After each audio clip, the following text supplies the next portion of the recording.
Well, we should probably open the floor up to some questions, I think, because we're almost running out of time. So, if anybody has any questions for any of these ladies, Shade. You know, you guys were talking earlier about, making a film and, people are going to assume you're going to have women's issues involved in the film. And don't go, oh, they're going to talk about how bad it is to clean or how bad it is, you know what I mean? Like, it's just like, oh, wow, what new transgression are they going to dig into? And I think that could, I could be wrong, but it seems to be almost more a North American issue than an international issue. I don't know, I mean, I think movies like, Trouble Every Day and like Catherine Breillat's movies and stuff like that, I do think that people talk about them as though they have, deep women's issues, like running through those films.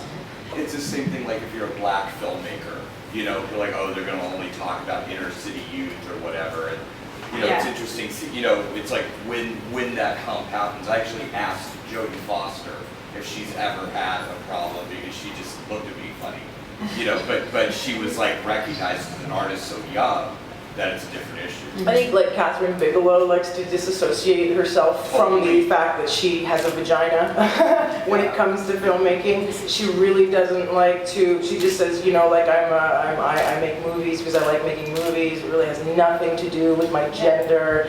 And she's really tough about that kind of stuff. Even when she accepted the Oscar, she didn't say anything about, here's one for the girls, or didn't even acknowledge that it was the first time a woman had gotten that award. She just wanted to win it because she's a good filmmaker. And I can really appreciate and relate to that.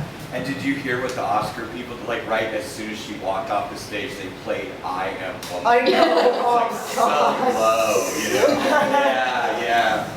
And I think that's, in a way, that's what we should all, I guess, aspire for the situation to be, is to no longer be associated as a fact that we are a woman making horror and that we are just making horror film. And it is accepted and we have our place there and nobody questions it. Nobody thinks it's weird or say like, oh, really? Oh, how is that going to be different? Or something like that.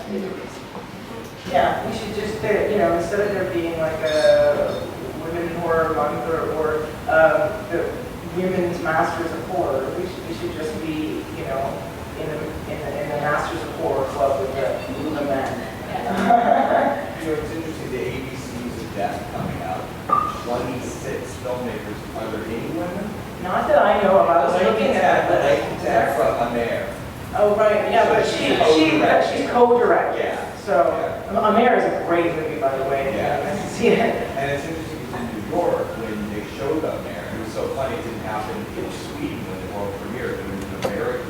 6 different people asked, how could you make a movie with a man stalking a woman when you're a woman?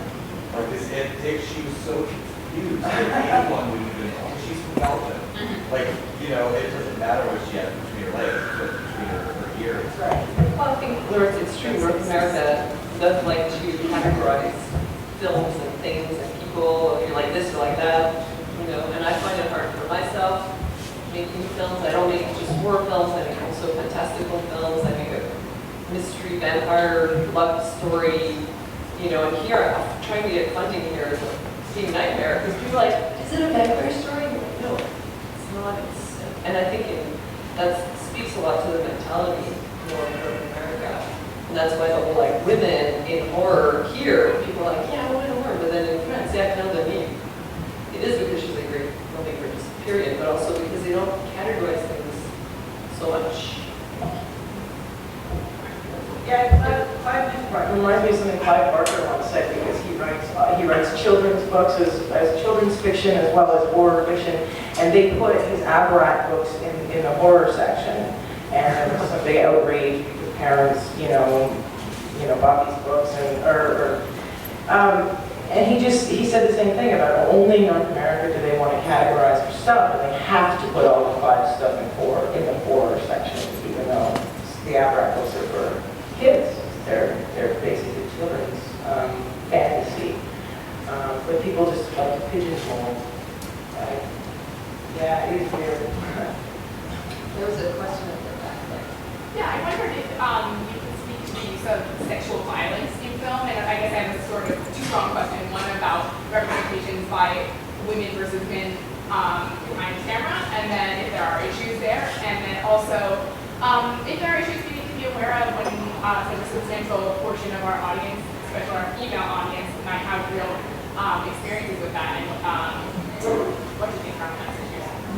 It was actually an issue I wanted to go into, but we were running out of time. But it was like is misogyny making a comeback question? And you know, obviously misogyny is a continued issue in film, in horror films, and it's never really gone away. Even though I think we all think that it did, or you know, we think everybody's read Carol Clover now, and that we're all like self-aware and we all know these issues and stuff, and so we're past it or something. But you know, but that's obviously not true. They can, you know, it's stuff that still needs to be talked about constantly. So. J'aimerais s'ajouter quelque chose là-dessus parce que ce sont des thématiques très récurrentes dans mes films. I'm going to answer the question, but I'm going to need the help of my friend here because my English sucks. Super, ok. Moi, je pense, puis je la trouve vraiment pertinente la question, puis je suis contente parce qu'on n'a pas abordé ce sujet-là. Il y a un malaise encore bien palpable chez le discours de la femme en matière de violence sexuelle. Parce que la femme, depuis qu'on existe, on est génétiquement fait comme ça, la femme est inférieure physiquement à l'homme. Je ne dis pas qu'il n'y a pas des femmes qui sont... mais en majorité, on est un peu condamné à être des victimes. Et c'est ce discours-là qui a toujours existé au cinéma, dans la représentation des comédiennes. Alors, quand les femmes qui font des films, moi, on m'a souvent reproché ça, d'encourager une forme de violence sexuelle envers les femmes. Moi, je suis tannée d'entendre que cette violence-là, ça rapporte seulement aux hommes. Je pense qu'il y a quelque chose de très bestial en chacun de nous. Je pense que les femmes peuvent être excessivement cruelles, excessivement déviantes aussi. Je pense pas que c'est ça les hommes. Là, je dis pas, ah, les hommes sont comme ça, il faut qu'on soit comme ça. Non, non, c'est pas ça du tout. C'est que on peut avoir aussi cette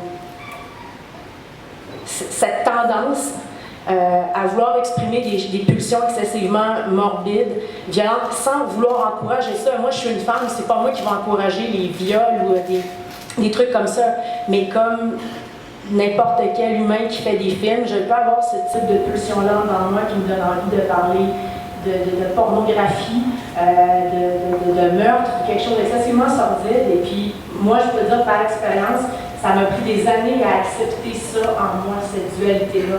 Le fait que j'avais parfois ces besoins-là d'aller dans ces zones-là qui sont très dérangeantes, je m'en conviens.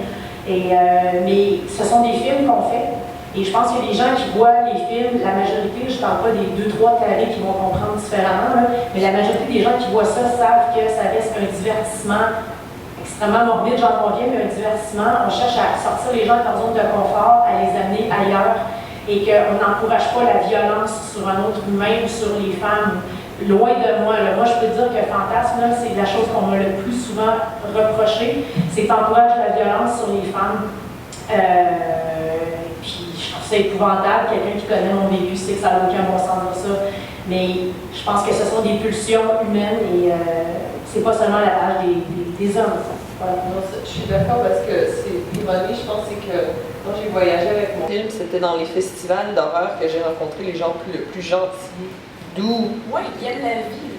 C'est comme s'ils sortent leurs pulsions négatives dans le film d'horreur, puis comme ça, eux, ils en ont moins dans eux. Je pense que les gens qui répriment ça, qui disent « Ah, c'est mauvais, c'est horrible », c'est ceux qui sont peut-être plus pognés, puis qu'en fin de compte, ils sont moins à l'aise avec eux-mêmes. Moi, ça, c'est un discours de philosophique, là, c'est peut-être pas le bon...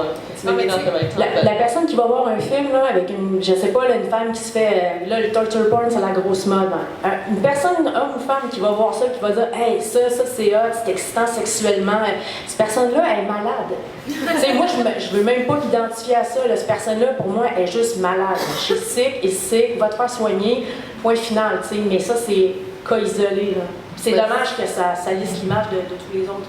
Non, parce que j'écris un film de vampire que j'écris, à la fin, le mari, il donne une C-section à sa femme, puis il sort le bébé de son ventre, puis elle meurt comme ça, elle entre dans un lit de sang, puis les gens qui me connaissent pas bien, ils disent « Mais qu'est-ce que t'es dégueulasse, c'est quoi? » Mais c'est une pulsion qu'on veut voir, le sang et la mort. C'est un truc instinctif, puis si au moins on l'accepte, je pense que c'est mieux d'accepter ce côté comme le shadow, Parce que c'est une histoire. Ouais, c'est ça.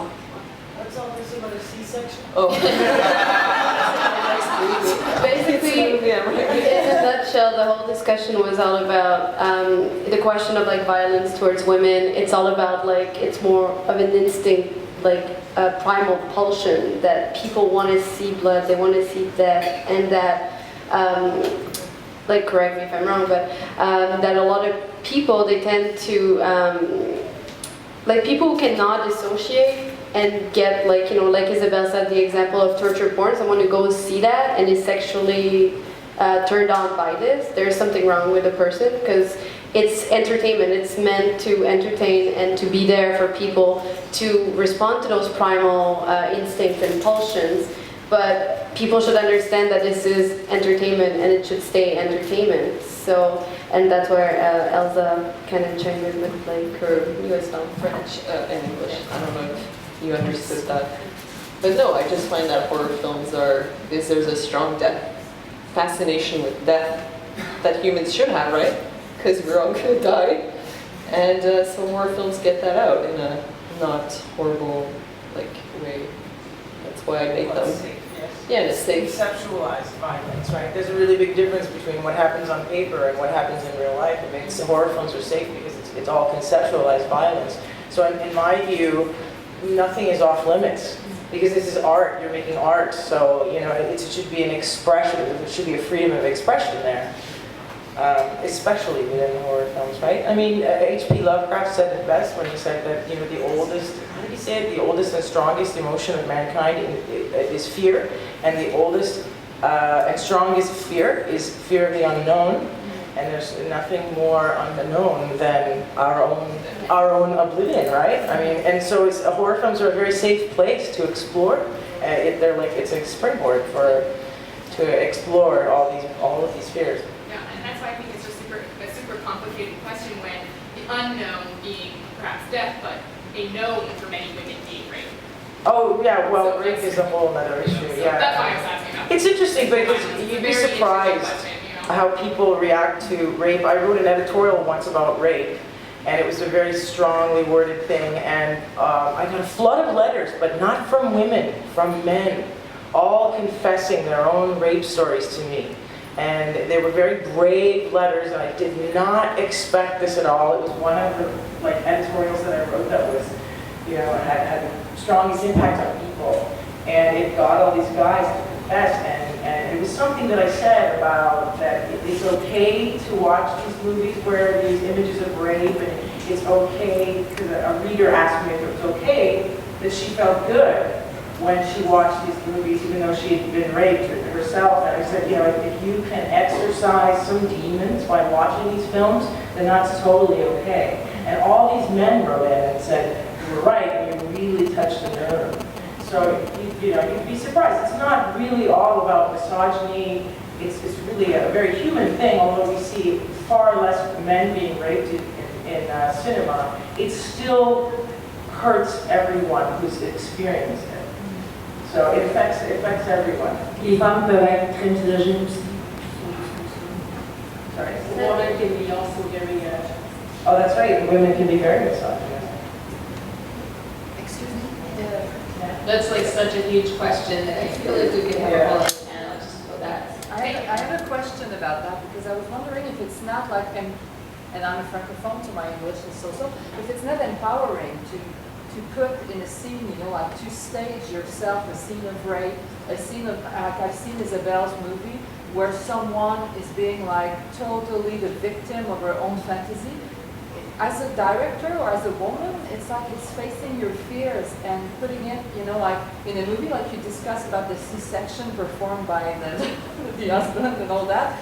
It's terrible, but I think it feels to me when I see your movies and when I listen to you talking that it could be empowering to be the one who masters like the scene and then say, hey, we're going to go to the extreme of this. We're going to see the worst that I could imagine of what could happen in a scene like that. Ben, moi, juste pour te dire, le film Fantasme, c'est le premier film que je fais vraiment avec mes tripes, donc c'était pas une impulsion, genre, ok, j'ai une idée, je fais ça. C'est un film que j'ai fait pour deux raisons. C'était une période extrêmement difficile sur le plan personnel. J'ai eu un très gros chagrin d'amour. Voilà. Et j'ai eu beaucoup d'opérations dans le passé, plus que quelqu'un peut supporter en fait. Et puis cette espèce de sensation, parce que là on voit pas ce qu'il y a avant, mais il y a comme toute la scène médicale où la femme elle se fait faire l'examen, puis spéculant, puis son whatever. Donc moi dans mon cas c'était un film complètement exutoire. Là. Je dirais qu'il n'y a pas aucune prochain ça va être ça aussi. Il y a un pouvoir, il y a une sensation incroyable à faire ça. En même temps, c'est extrêmement demandant et épuisant. Parce que tu veux pas te censurer, mais tu te demandes jusqu'où tu vas aller là-dedans. C'est un peu. Tu l'as mis à l'extrême de ce que tu pouvais dans ce que tu avais vécu. Oui, exactement. Mais j'aurais aimé ça peut-être aller encore un peu plus loin. Mais c'est correct, je veux dire, moi à chaque film j'en apprends. Je considère ma carrière comme un work in progress. Puis je prends de l'âge, je prends de la maturité, puis c'est pas un film que j'aurais pu faire il y a 5 ans, c'est